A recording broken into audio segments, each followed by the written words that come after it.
Talk is Teng Fei from Rutgers. We're going to talk about degenerations of Calabi-Yau and the three forms on the Calabi-Yau. Hi, thank you so much for the introduction and invitation. It's a great pleasure to speak here. So I'm talking about degeneration of Calabi-Yau three fields in the three form state. But in a sense, I work a little bit far from this community, so I really want to hear your inputs. Okay, so I guess one of the main theme of this conference is about degeneration of Calabi-Yau three fields and degeneration of Calabi-Yau manifolds and also its relation to mirror symmetry. And to me, this is a quite sophisticated. We have heard lots of the Gross-Seibert program and also campus spaces, all this stuff. And I would really like to try something very, very naive, and maybe it doesn't really make sense. So usually when we consider degeneration of, say, varieties, so we consider a family over, let's say a disk. And there's a singular fiber in the middle, and there's some smooth or members of the family. But what I'm going to do is I'm going to somehow forget lots of information about such a, for example, polarized degeneration. I'm just going to take a real curve in the base toward the zero and try to understand what kind of naive limits we can take for this family. And this curve may be particularly chosen so we have a limit. And here we are losing track lots of information like monodromy and other things. Okay, so usually what we have is say let's say a polarized degeneration. So all these smooth fibers, they are diffeomorphic. And also we know is that the Kähler, they have the same, I'll say, Kähler class. So what we can do is that we can just, in a way, for example, just over this little segment, we can trivialize this family. So we fix this manifold, the smooth manifold M, and also because they have the same de Rham cohomology class, the Kähler class, we can apply the Moses trig to apply a family of diffeomorphisms to make the symplectic form the same. So we fix symplectic manifold,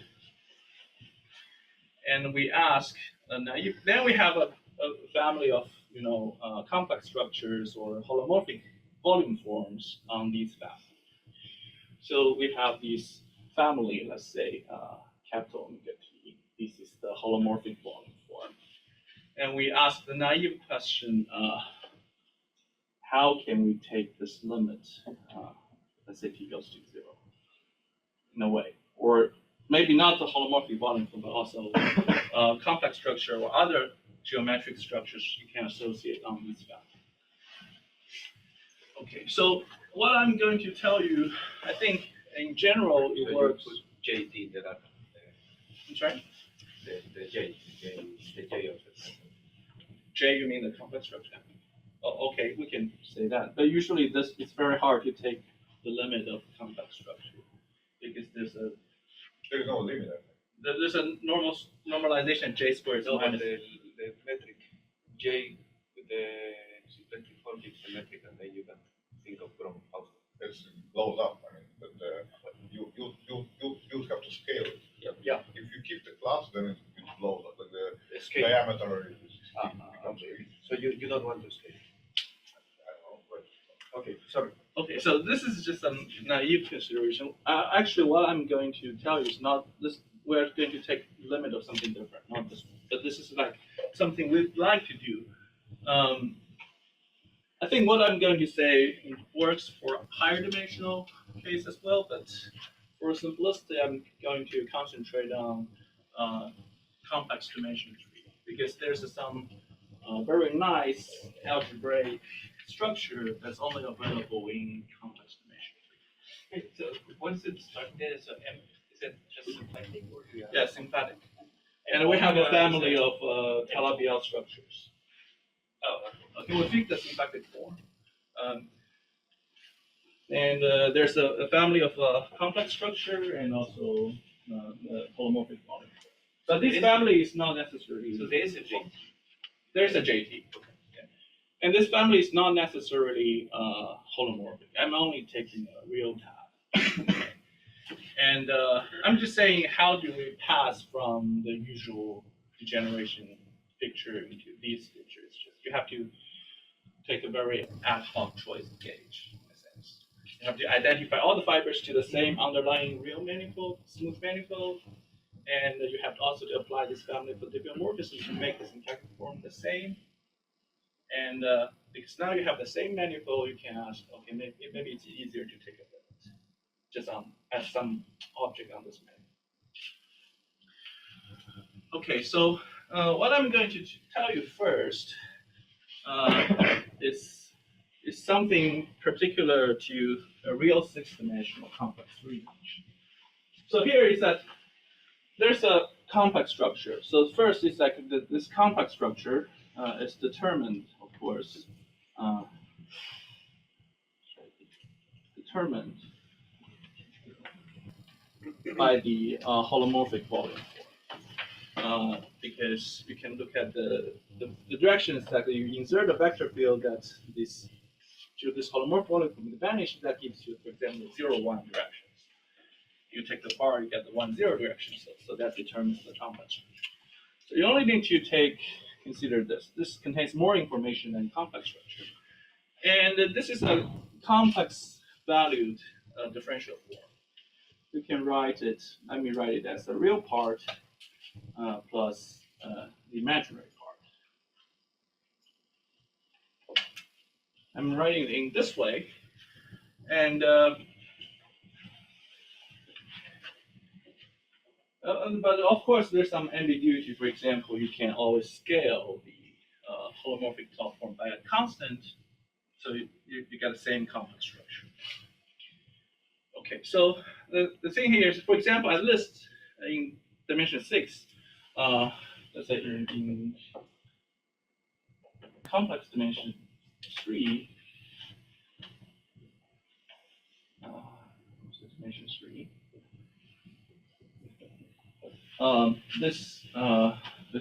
The full holomorphic volume form is actually determined canonically by its real part.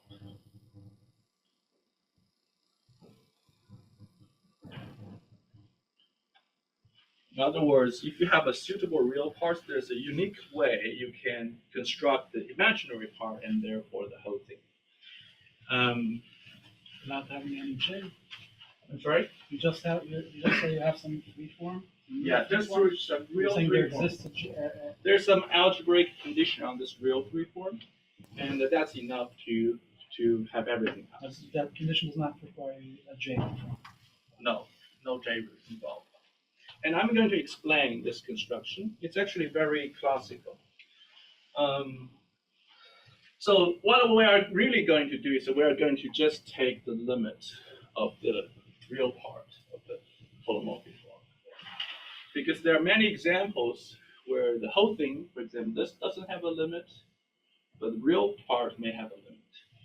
But you can recover everything from the real part. Okay, so first I'll talk a bit about the special linear algebra in real dimension 6.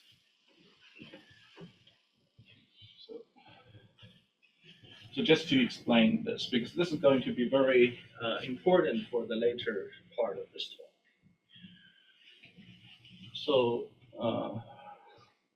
let's consider just the linear algebra. Let's consider a real dimension 6 vector space.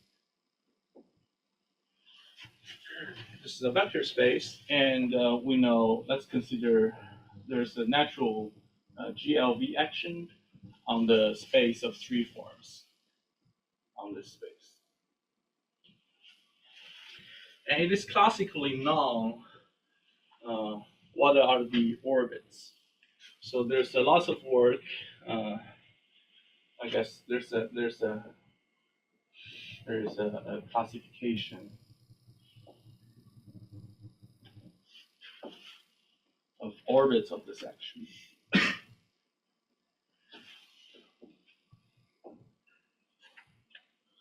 First, it was due to it was in 1907. This classification was over complex numbers, but later refined in working with the real number. This is the, I guess, 1907. Then there's I guess this kind of thing has been rediscovered many times. Maybe one earliest work on the real classification is the gravity. 1907. This is in German, actually.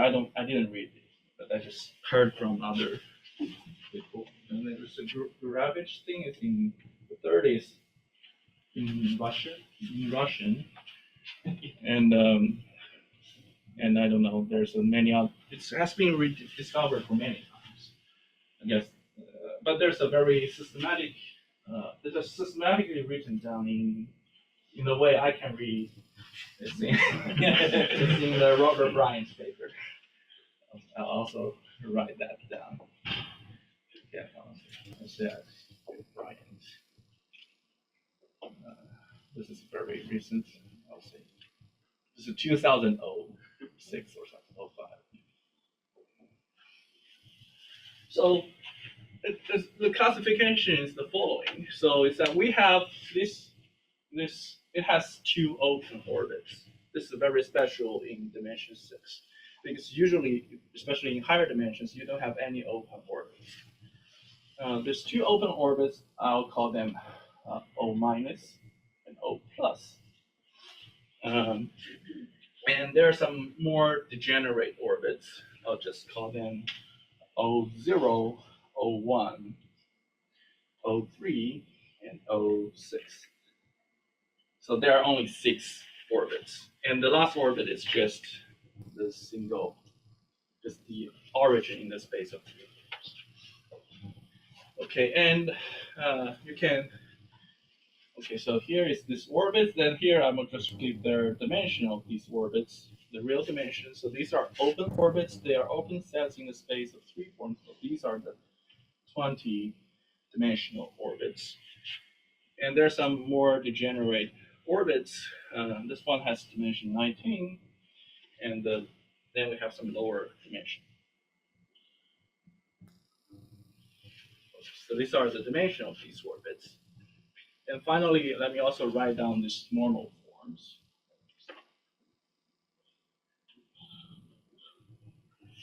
So this is actually what you expect. This is like the real part of a complex volume. So I guess the easiest way to write it down is this is just that E upper 1 to 6 is the basis of the basis of V star.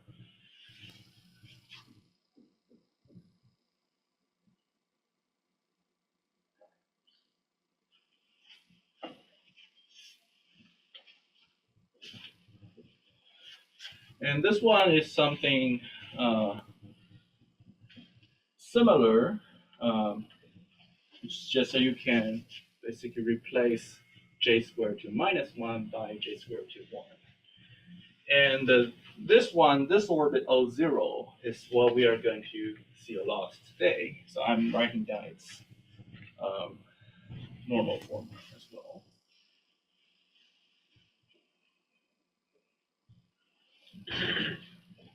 And then there's something here, which I don't care. Why do you say something special about dimension 6? Because This is always irreducible, right? Because these orbits are open. If you have in higher dimensions, there are no open orbits. These are open sets in the space of 3 forms. This only happens in dimension 6, 7, and 8. But if you go higher, there's no such thing. There's like a classification of these called stable forms. For dimension 7, you It's like a G2 form, and it's non-compact version. but for the 7 dimension, what do you take instead of the wedge cube? You take your. You also can just look at the 7-dimensional vector space. You look at the space of a general linear group acting on a space of 3 forms, or any K forms. You're asking which dimensions you have the open orbits. There's a finite. I mean, not a finite, but there's a list. There's like this is like the exotic case. There's some like you have an infinite sequence like symplectic forms. But these are like the exotic case. It only lives in certain dimensions. So this is something make complex 3 dimension in a sense more special than the other dimensions. Okay, so this classification is very old, very classical, and in fact you can look at what's the stabilizer of this orbit. It's just like SL3C. So it tells you from such a form you can construct at least abstractly the whole complex form. Now I'm going to describe a more another thing I didn't explain why I have these notations for these orbits.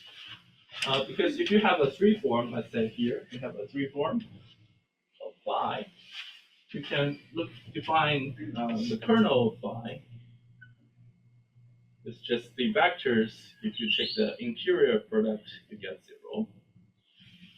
And you can show that this dimension of the kernel phi as a vector space can only be 0, 1, 3, 6.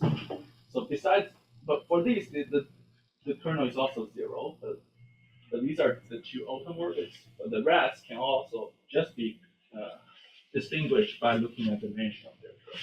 So that's why I have this sub-indices. Okay, so now I'm going to tell you a very convenient way to really determine which orbits we are looking at. So this is just another page of linear algebra. So we can introduce some homogeneous GLB equivariant polynomials on the space of 3 forms.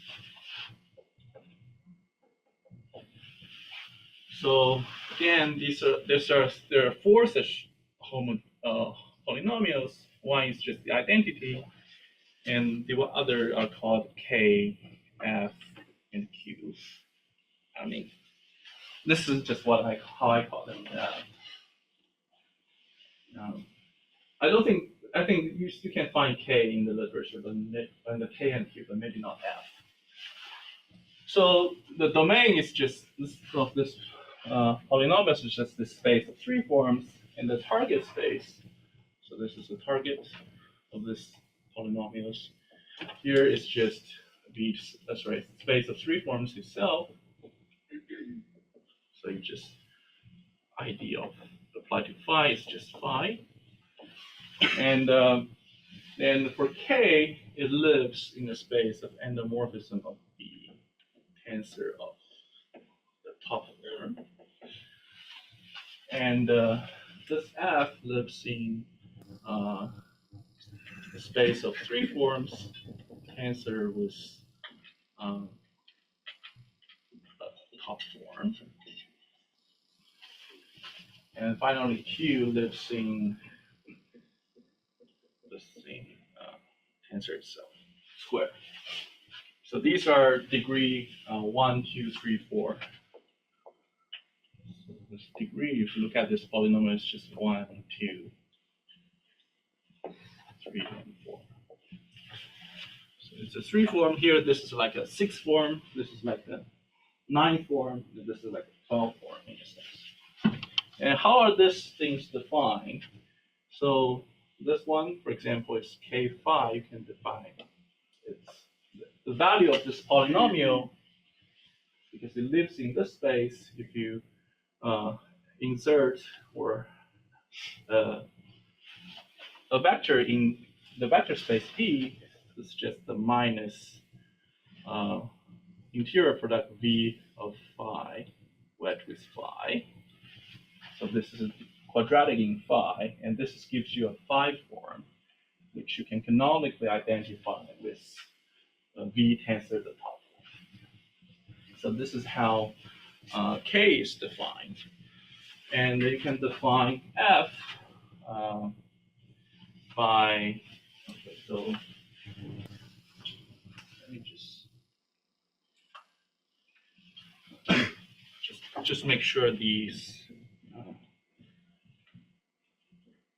in a way that's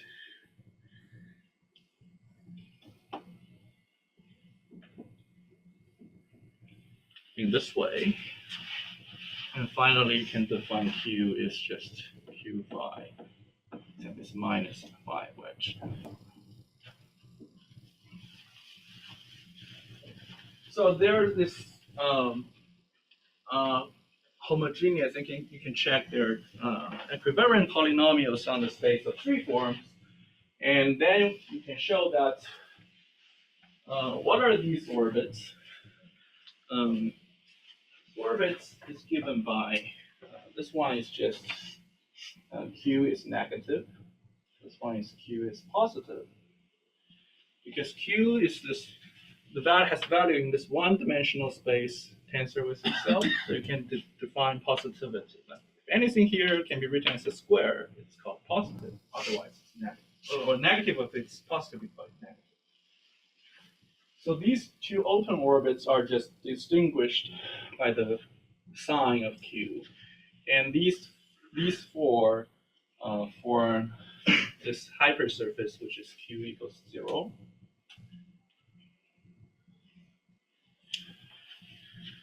Okay, and these three is given by F equals 0.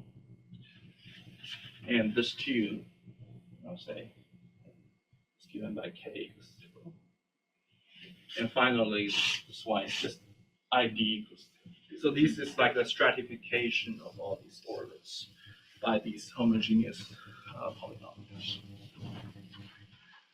If you are, so this can be defined for any free forms.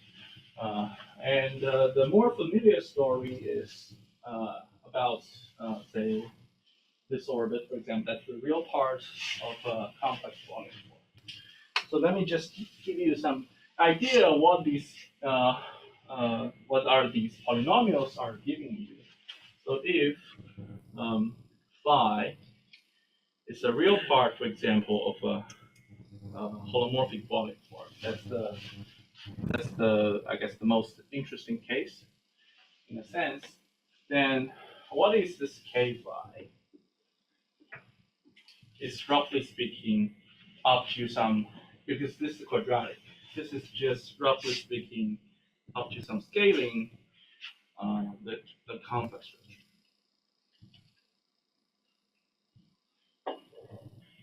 J of phi. But this complex structure is also determined by this three form. And this F phi is also, roughly speaking, just this imaginary part of times phi squared. No. And this Q of phi, this roughly speaking minus of phi to the 1. So this is what you should think of these polynomials. But these are algebraic objects. They can be defined even when this free form is degenerate. It's not necessarily a real part of a complex form. And naturally, you can see from this, how do you construct or recover the complex structure from the real part? So basically, if you know Q is negative, you can just let J equals K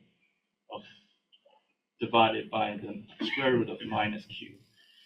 This normalization will give you a complex structure if your free form is in the right orbit. Because there's a general fact for every form is that K, if you take the K composed with itself, okay, so K squared, I'll just write the K composed with self. This lives in the endomorphism of V times this top form square, and this is always a multiple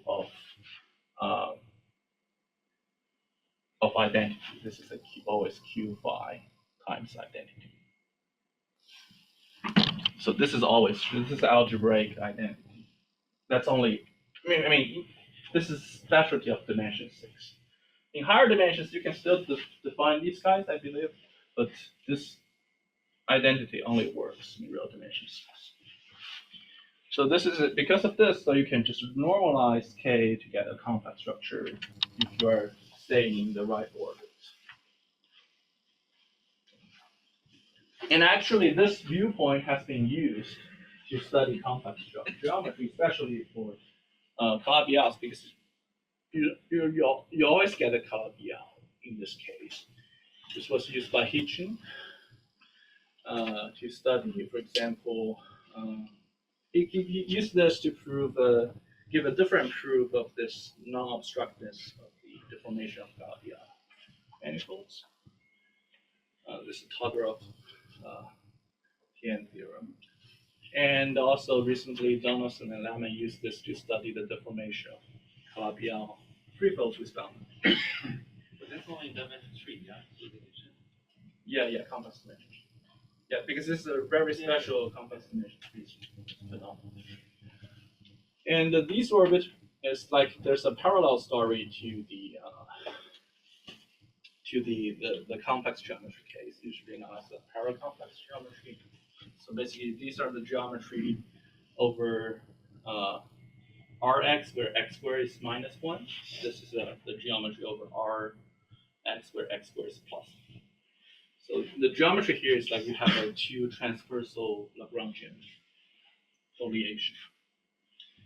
So what I'm going to say is, so this is purely linear algebra. Could you be saying that there is a choice of J such that, or is that somehow? If you define J in this way, and you were saying it's determined, right? It has right. to be there. So you're saying that if you define so from such a free form, you can define a J like this, and you can define phi hat to be just a pullback of J using pullback of phi using J. Then phi plus I phi hat is a 3-0 form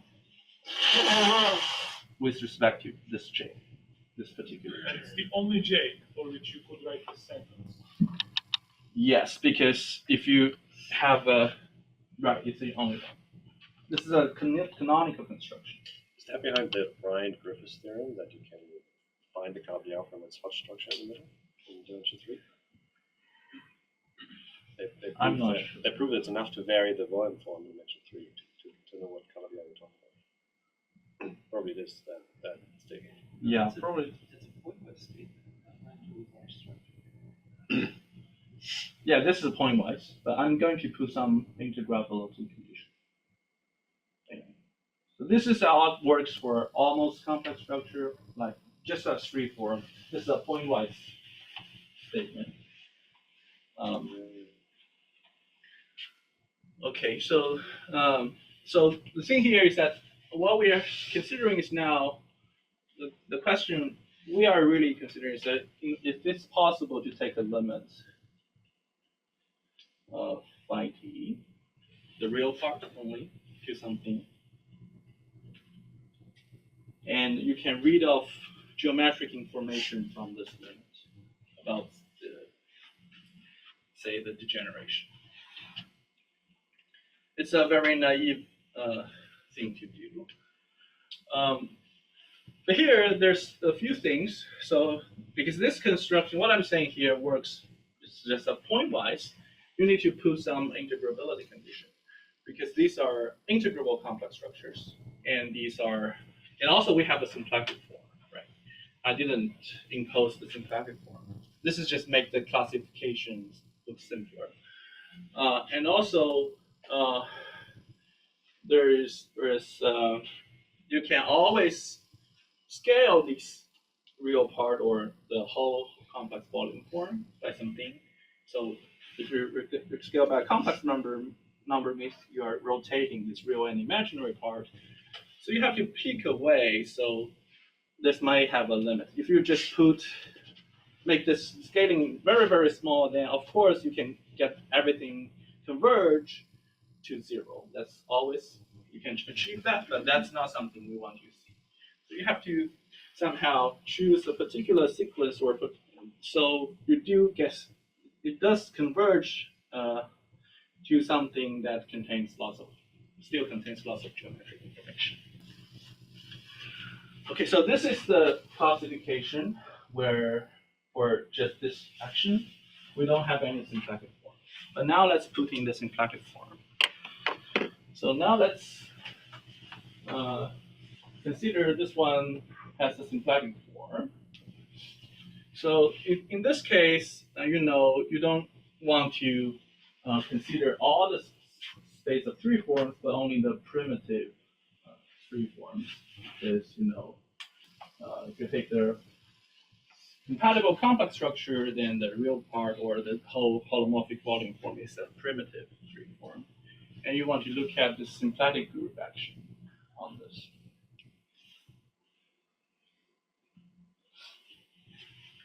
Okay, and there's a similar story about this classification. Is it still irreducible? The symplectic. You look at you mean this action? Yeah. It's irreducible.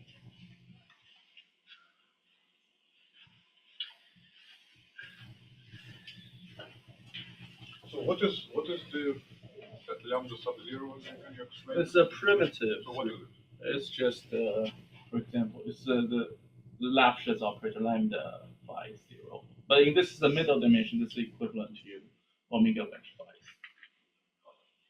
This is the middle dimension. This is the space of primitives.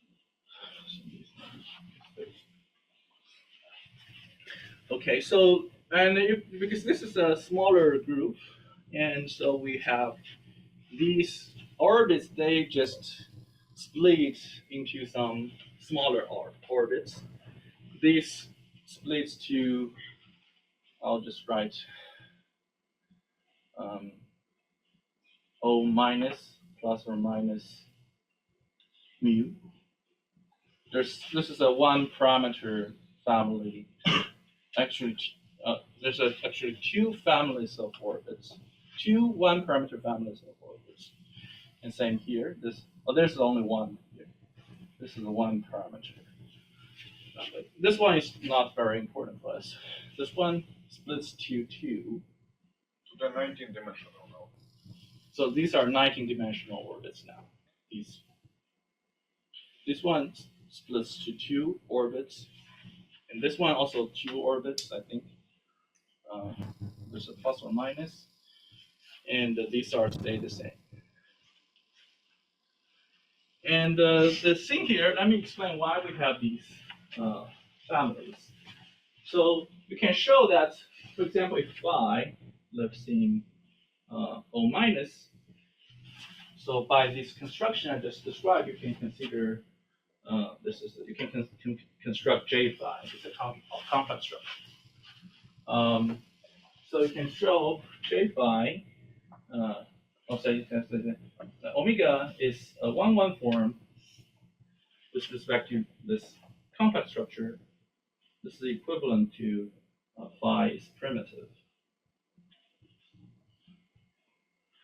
That's the right compatibility condition to prove. But when you have this 1-1 form and a compatible, in a way, complex structure, you can put a metric, but this metric is not necessarily positive definite. That's why you have this plus or minus. Plus means it's positive definite. Minus means you may have some signature. It's actually a signature Q. And this parameter mu is just given by things like phi norm square. It's a positive parameter.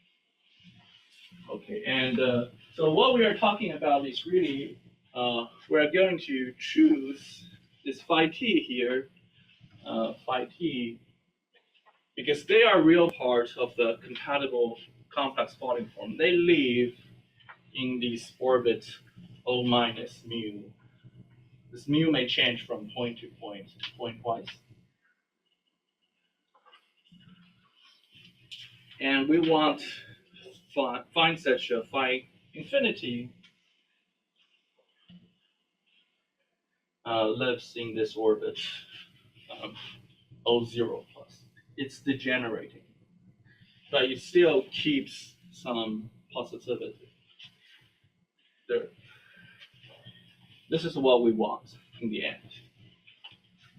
And we want to discuss what kind of geometry we can associate to an element in here. But everything up to now is about linear algebra. But these are what we have is actually more than linear algebra, because we know these are complex structures are integrable, and we can even do better because we can choose, say, Ricci flat Kähler metrics. So we need to impose some integrability conditions. Okay. So can I erase this part? Or maybe this one?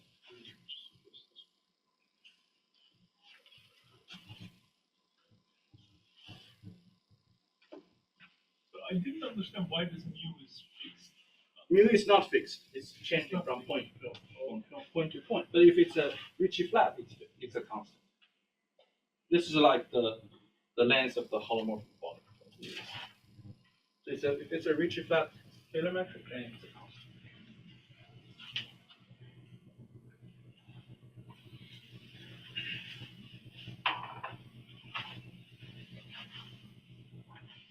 Okay, so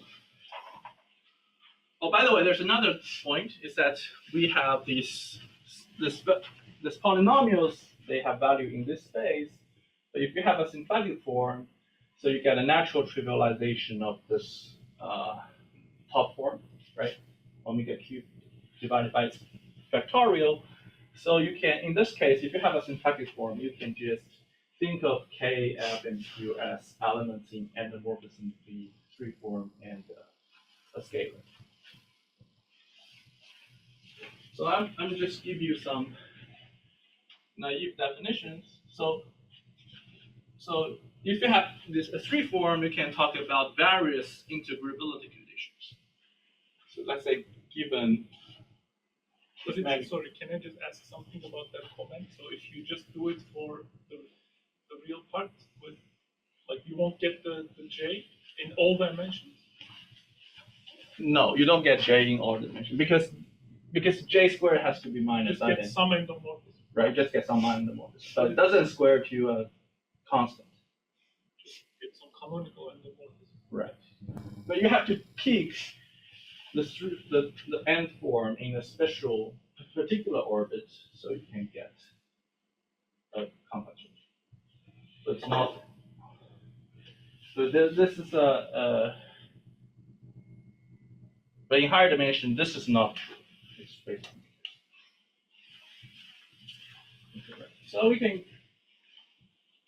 let's say, given this triple symplectic manifold and the 3 form on it, this 3 form is primitive. We can say phi is, I'll just call it integrable if its 3 form is closed. I say phi is just by using this polynomial, it's K integrable. If the K of phi has vanishing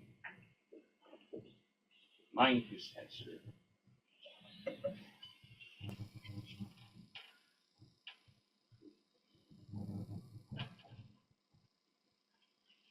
you say it's F integrable. D of F phi is 0.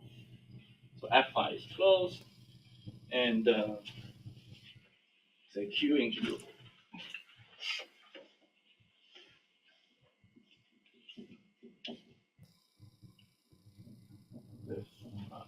Q is a constant, or dq of I 0. Q is just a scalar function.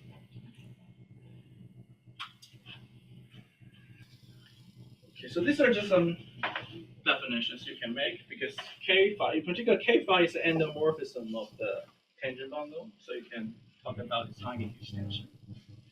And a theorem, Why is now the three form on the manifold? right, and it's primitive. Omega wedge phi is simple. This is a purely local calculation. The theorem is that integrability plus F integrability imply all integrability. And that is because of the k equals q. You said. No, K is the endomorphism of the tangent bundle. Q is a scalar. So in general, K lives in this space. But because you have a symplectic form, you can trivialize this part. It's just a multiple times the standard symplectic volume. So K now becomes endomorphism. And I mean, the theorem uses the fact that k squared is equal q times identity. Yeah, you can say that. You can use that to prove this. But I guess the key point is to compute, to show K is K integral.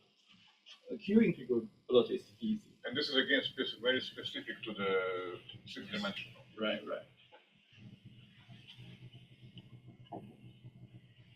And moreover, if phi, and this one actually fits in the Hitchin's notion of nonlinear Hodge theory. So this is kind of like a harmonic condition.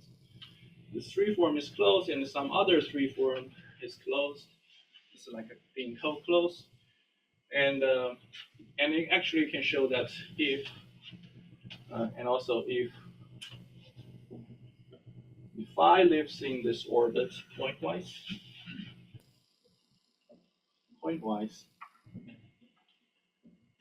plus I will call this F harmonic, these two conditions, plus F harmonicity. This implies actually the because from phi you can construct J, because you are staying in this orbit. You can construct J and you get a Kähler metric. This is equivalent actually to get a Ricci-flat Kähler metric.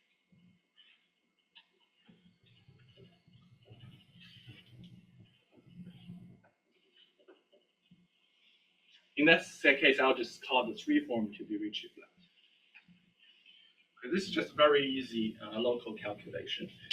It tells you this kind of integrability condition is what we want, and this one has a very natural limit, because these F are these are polynomials, they're algebraic.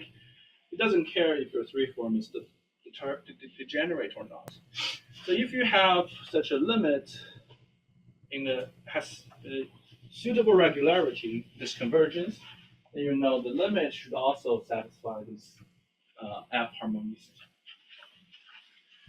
Okay, but you may ask, how do we, is it possible we can always choose our real part of the holomorphic three form to be Ricci-flat? And the answer is yes. It's like in a previous work, we have shown a kind of version of the symplectic Calabi-Yau theorem, which tells you that if you start with some Calabi-Yau structure, which means you have a Kähler, it's a Kähler Calabi-Yau, but not necessarily Ricci-flat, the metric. But you can fix this symplectic form, and you can always flow or apply a diffeomorphism that's isotopic to identity to change this complex structure to make it Ricci-flat. So so that actually tells us we can always do that. So we can always assume this every phi t in this limit has this condition, this harmonicity condition.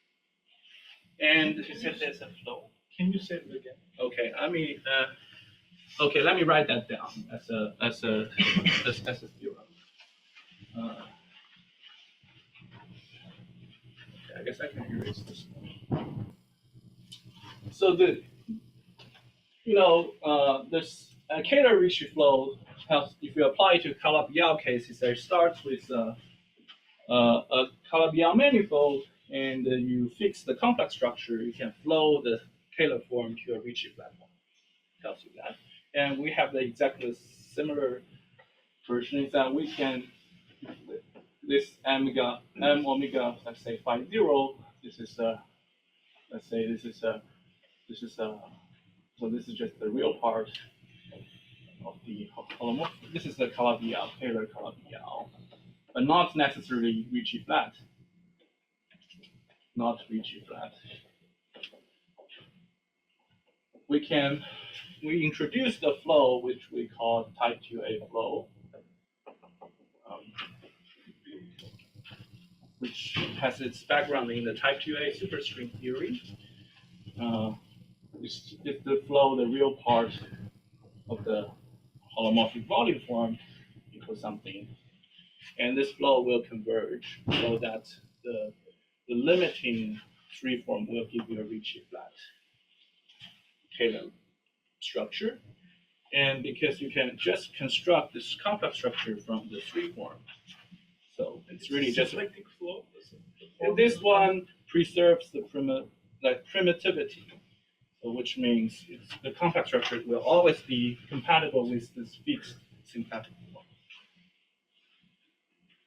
Okay, the flow might change over. Flow doesn't change. So it doesn't change. A fixed symplectic form, you deform the complex structure. You can make it Ricci flat, just like the Hamiltonian flow. well, it's not Hamiltonian.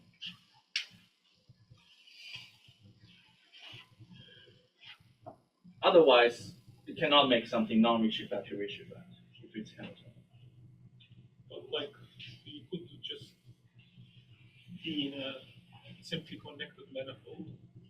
But maybe you are changing one. This, I mean, I'll say is that if you, okay, this flow is like an evolution equation. It's not like flow by some vector field. Okay, so it's slightly different than what you're thinking about, maybe. Okay, so it's not a flow in the manifold, it's a flow in the space of Tensors. tensors. Okay. So you can get Ricci flat this.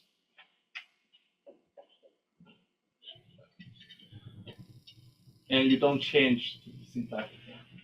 So, by the way, this is proved by Picard, Holmes. Do you use the flow to prove this theorem? Yes. Can you say something about the right-hand side there? Is it like linear in any sense? It's nonlinear. It's very nonlinear. It's d lambda d. You can, if you write using our notation here, just like so this lambda is a contraction with the symplectic. This is like a second order operator. So this f by is very nonlinear. It's like a cubic unified in a sense. So do you prove Calabi conjecture? So this is Yeah, that's like a symplectic version. It's like you're deforming these complex structure. You fix the symplectic form, deform the complex structure to a. I mean, strictly speaking, they're not equivalent statements. Yeah, but essentially they're equivalent.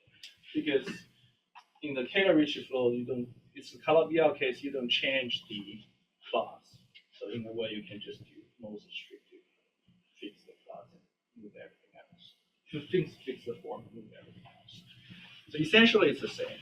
But this equation here has some different background from type 2A string theory. So, and this works You don't need to work with The scalar. estimates that you have to make to calculate root as hard. I'll say, if you just want to do this, you can rewrite this flow, you fix it, choose a different gauge to fix the, just like you can fix the complex structure.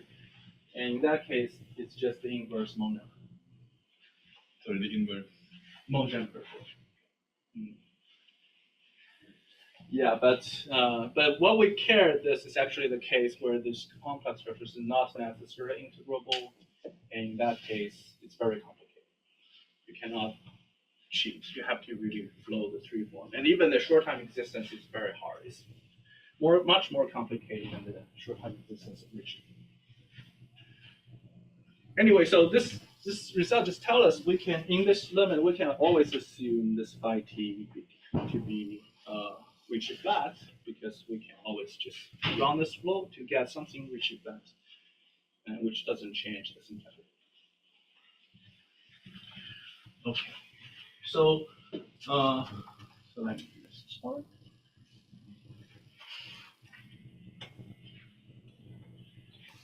So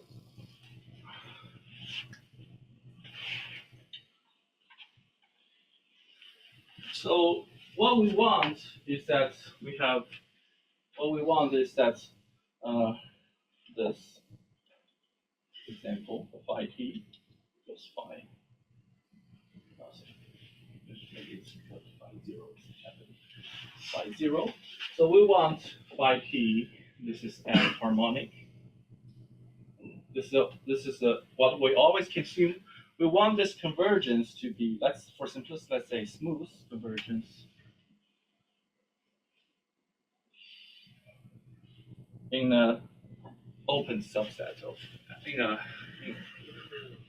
it's not everywhere, of course. There's some singularity. But we want this to be open, maybe dense in M. And we also want this thing phi 0 lives in this orbit. Point-wise.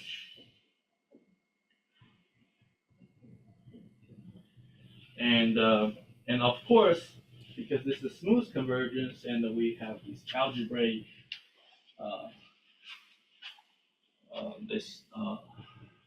functions. So this one, so we know this phi 0 is also F harmonic. So are you claiming that this always exists? Or No, I'm assuming this. This is like an assumption. This is like assume. This is like what we want to do now. I have some examples for this. I'm not claiming this is always true, but there are examples. So assume we have this convergence, then we know this is F harmonic, and we want to study the geometry.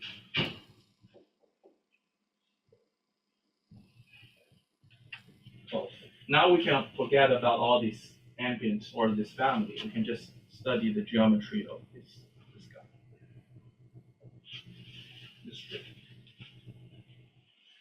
But this is like the motivation why we want to study the geometry associated to such thing, because it may appear as the limit of degeneration. So M0 is what? Is it an open density? It's an open. It's just an open. Let's just say it's an open subset of M, such that this convergence is smooth. But you don't assume anything about it being dense. But in the examples, it's always dense. Usually it's dense. But we don't. From now on, we can forget about degeneration. But this is like a motivation about these kind of object may arise from degeneration of Calabi-Yau. But what would you say about the complement of M0 in M? There are two kinds of singularities.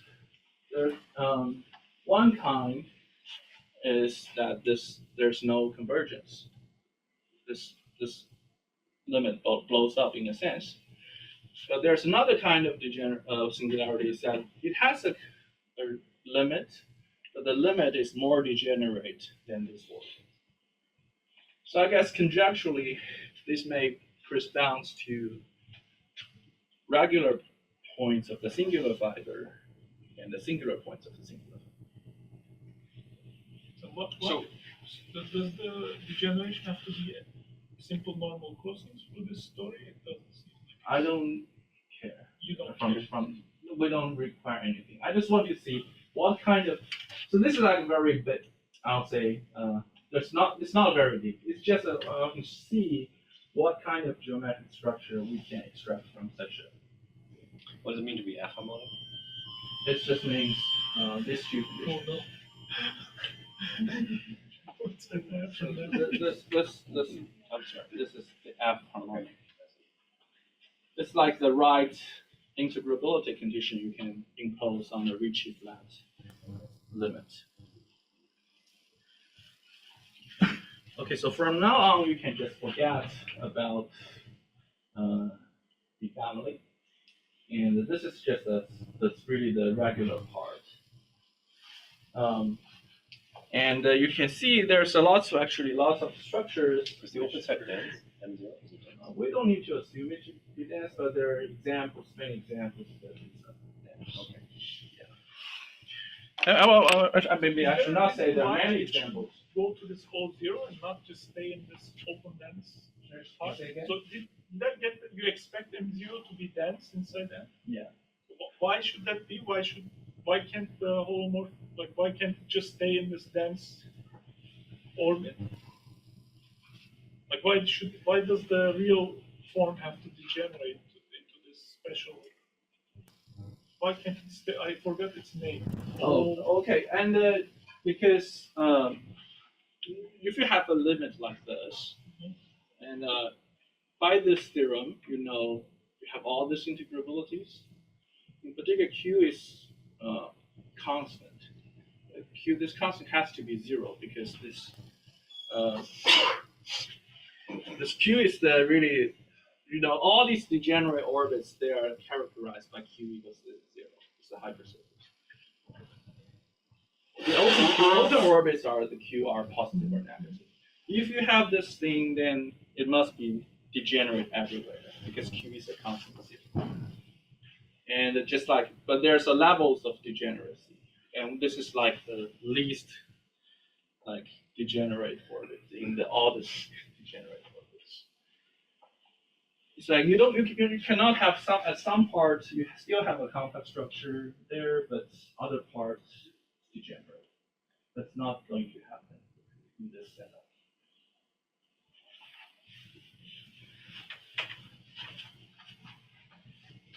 Anyway, the curious thing is that if you just look at this triple, there are actually lots of geometric structure you can associate with, which make it very similar to the SYC. So I'm postponing the examples. I'm just tell you what you can do with this new kind of geometric structure. I don't think this has been studied before.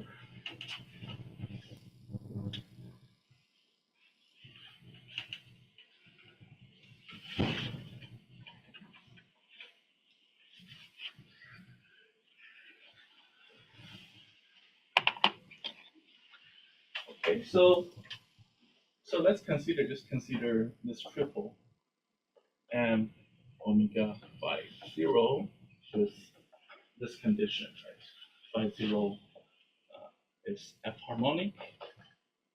Of course, it's primitive and also lives in this orbit pointwise. I'll write it like this, but this is not a very rigorous way to write.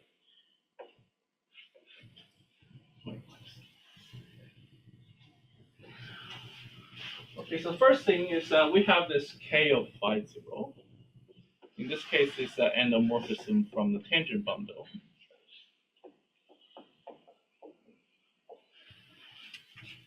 And because K squared equals Q, and in this case Q equals 0, K actually squares to 0.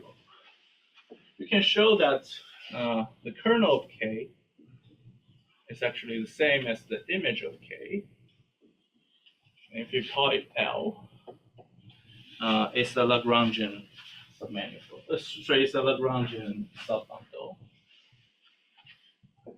And actually, this subbundle is integrable, so it's a Lagrangian foliation.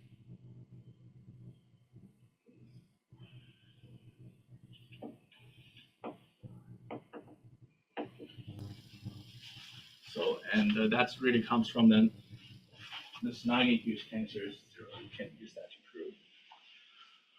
Okay, and Just get a automatically. yeah, so automatically a Lagrangian foliation appears as a result of degeneration of complex structure in a sense, if you have such kind of special degeneration. Okay, and this is one thing, and it's actually more than that. So you can construct this metric in a way, omega dot k dot. This is a symmetric Q tensor tangent bundle. Gives a symmetric pairing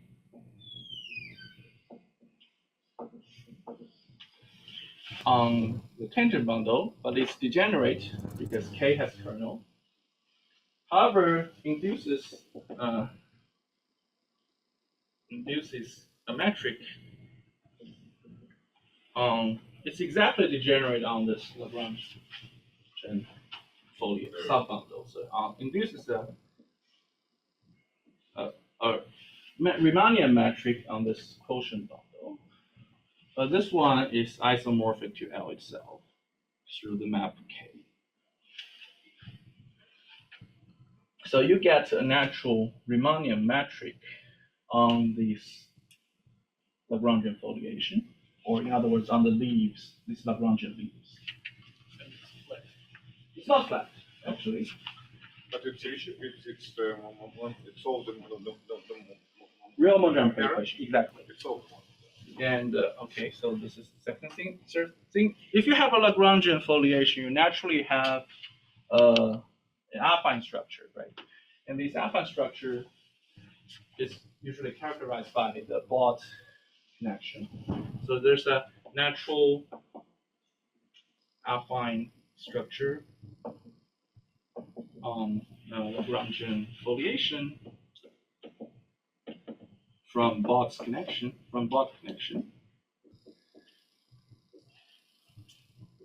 But in our setup, there's another natural affine structure. There's another affine structure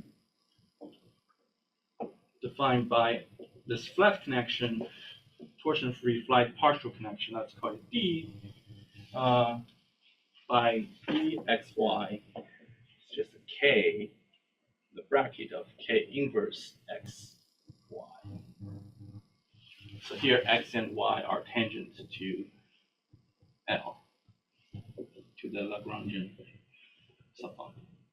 You can define a connection like this. You can show it's well defined because and it's torsion free and it's flat.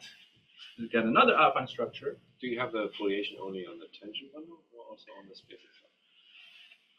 Oh, it's a flow foliation on the space itself because it's integrable. This is a foliation. It's real foliation, but the leaves can be very bad, like dense, non-compact. I'm not saying it's a vibration. In general, it's just a foliation. Yeah. But you can define another affine structure. This is a fiber or leaf-wise affine structure. And there's also the metric, and you can show is that these are Hessian metrics with respect to both. These are dual affine structures for these natural metric here. And they have invariant volume forming, which means they solve the real Mondrian equation. So we have this dual. So let's call this Bott connection nabla B. I mean, do you know whether there are any smooth fibers? If so, it must be tori, right? If it's compact. If your M0 is not compact, I see. Yeah. I mean, even you have a compact ambient space, the leaves may be non-compact. Yeah. Like you can wrap in the irrational line on the fibers. And you don't know whether that happens, or there are examples where. There are examples where every leaf is compact. Okay, and let me just write this down. Okay. Maybe I should interrupt just to remind you that we're a little over time. Oh, Sorry. let me just say very quickly. So you can show this affine structure. This metric here is Hessian metric with respect to both affine structure. These are dual to each other, and they solve the real Monge-Ampère equation where the right hand side is a constant. And if there, there's a compact leaf, then it must be a torus. And you can compute the curvature of this metric. Its Ricci curvature is always non-negative. So if you know the leaf is compact, then by an old theorem of Xing and Yau and also Gromov-Lawson, this metric on the torus must be flat. So you automatically get this semi-flat version. But if it's flat, then actually all these things collapse. They're the same affine structure. But in SYD, what you really expect is the affine structure on the base, right? If you have a fibration, and you can also show if you have a fibration, torus fibration. This is actually a torus fibration. Then there's a natural L2 metric on the base, and there's a natural affine structure on the base as well. Make it Hessian. So you do get those package, but not necessarily the real Monge-Ampère equation. And you do get the real Monge-Ampère equation on the base solved if you can show all these leaves, they have the same volume. That's a quick summary of the rest. But the other things is more or less follows the Hitchin's work on the moduli space of special Lagrangians. But here I'm not saying these Lagrangians are special in any sense. Okay, so yeah, the idea is that you can see most of the geometric things, structures you expect in an SYD, say, conjecture appear just by looking at the geometry of the strip. Yeah, and I'm sorry about running over.